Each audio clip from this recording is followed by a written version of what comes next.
একটাই গাছ, এই যে একটা সাদা ফুটেছে, ওখানে একটা সাদা ফুটেছে, মানে এই গাছের ডালটাই ওখানে চলে গেছে। আর দেখো তার সাথে ফুটেছে পিঙ্ক কালারের ফুল। গুড মর্নিং বন্ধুরা। তো আজকে সকাল সকালে একদম স্নান সেরে হরি মন্দিরে ধূপ দিয়ে দেখাচ্ছি তোমাদের হরি মন্দিরটার নিচে। আর আমি চলে এসেছি এখন ছাদে ফুল তোলার জন্য।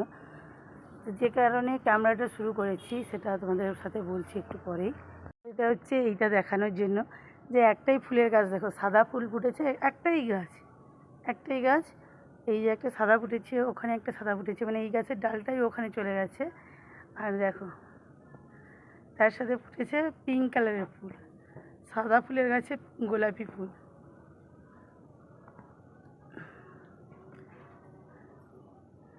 আর ওদিকে অনেক কলকা ফুলও ফুটেছে। তো যারা ভাবে যে ছাদ বাগানে কলকা ফুলের গাছ কীভাবে লাগাবো, হবে কি হবে না, তাদের উদ্দেশ্যে একটাই কথা বলছি, তোমরা নিশ্চিন্তে লাগাতে পারো।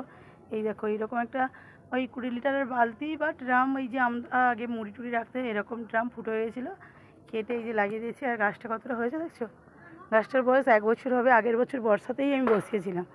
আর এই দেখো কত ফুল ধরে গেছে, ছোটো ছোটো ফলও ধরেছে। আমি অনেকগুলো ফল ছিঁড়ে ফেলে দিয়েছিলাম, কারণ তনু হয়তো অনেকটা বড় জানে যে এই ফলগুলো খাওয়া খুব খারাপ, বাবু তো জানে না, তার জন্য এই ফলগুলো আমি ছিঁড়ে ফেলে দিয়েছিলাম। আবার একটা হয়ে গেছে, ফেলে দেবো, নাহলে ও ছাদে এলে বুঝতেই পারবে না, যদি একটা ফল খেয়ে ফেলে তখন মারাত্মক ক্ষতি হয়ে যাবে।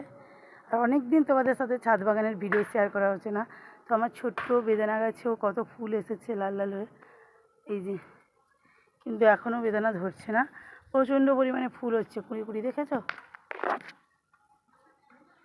আর পেয়ারা গাছটাও অনেক বড় হয়ে গেছে, অনেক দিন তোমাদের সাথে ছাদ বাগানের ভিডিও শেয়ার করিনি, তাই একটু সকাল সকালে এসেছি তো, তাই একটু শেয়ার করলাম। আর এবছর পেয়ারারও কুঁড়ি হয়েছিল, কিন্তু দেখতে পাচ্ছি না পেয়ারা ধরেছে কি না। তো যদি ধরে তোমাদের পরে নেক্সট কোনো দিন দেখিয়ে দেব। তো চলো আগে এই ফুলগুলো তুলে পুজোটা সেরে নিই। আর লেবুও হয়েছে দেখো, তারপর কোনো না কোনো, এই যেখানে 2টো লেবু হয়েছে। আর ওইদিকে শরবত বানানো হয় যে লেবুগুলো, সেগুলো ওইদিকে আছে, দেখাচ্ছি তোমাদের। আর কামরাঙা গাছটাও দেখেছো কত বড় হয়েছে, কত ছোটো ছোটো গাছ, কতদিন আগেই শেয়ার করেছিলাম। আমি খুব বেশি ফুল তুলিনি, যতটা ফুল লাগবে আমার পুজোর জন্য সেটুকুই তুলেছি, সব কালারেরই ফুল তুলেছি। আর খুব বেশি তুলিনি, তার কারণ ফুল গাছেই ভালো লাগে। দেখো কত সুন্দর লাগছে। হ্যাঁ, গাছেও যেমন ভালো লাগে তেমন পুজোর কাজেও লাগে। তো পুজোর কাজে যতটা লাগানো ততটা নিয়েছি, বাদবাকি গাছ ভরা ভরা ফুল।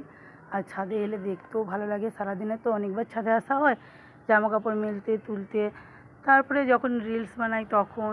তো গাছগুলো এমনিই দেখতে ভালো লাগে, তার কারণেই ফুল বেশি আমি তুলি না। আর বন্ধুরা তোমরা একটা আমায় কমেন্ট করে বলো তো, এই যে ফুলটা দেখছো, এই ফুলটা কি পুজোয় দেওয়া যায়? আমি কিন্তু দিইনি, কিন্তু এই ফুলটাকে কি ফুল বলে আমার সেটাও মনে নেই, কিন্তু আমাদের প্রচুর এই ফুলটা আছে, তোমাদেরকে দেখাচ্ছি। দেখো আমাদের ছাদের এই দিকটাতেই আমি এইখানে দাঁড়িয়ে রিলস বানাই। আর ছাদটা একটু নোংরা নোংরাও আছে। এই দেখো প্রচুর এই ফুলের গাছটা হয়েছে, মানে ফুলটাও হয়েছে আর গাছটাও হয়েছে, একটা গামলার মধ্যে আছে, বড় প্লাস্টিকের গামলার মধ্যে। কত দেখেছো, এই ফুলটা কিন্তু আমি পুজোয় দিইনি, কিন্তু ফুলটা দেখতে খুবই সুন্দর। পিঙ্কটা বাদ দিয়ে এখানে সাদা আর পিঙ্কের একটা কম্বিনেশান, কত দারুণ।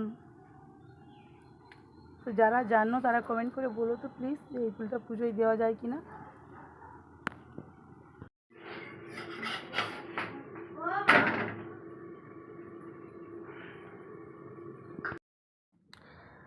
তো এখন আমার পুজো টুজো সারা হয়ে গেছে, আর নিচে চলে এসে পরোটা বানালাম, রুটির মতো করে তেল দিয়ে ভাজলাম, মানে এইভাবেই পরোটাটা বানালাম। তার সঙ্গে রয়েছে সাদা সাদা বাঁধাকপির তরকারি। তো এটা দিয়ে আজকে আমরা এখন ব্রেকফাস্ট করব। আর তোমরা কি ভাবছো, তোমাদের দেবো? একটুকুও না। তো তোমরা ততক্ষণ ভিডিওটা দেখো, লাইক করো, কমেন্ট করো, আর প্লিজ একটা সাবস্ক্রাইব করে দিও। টাটা।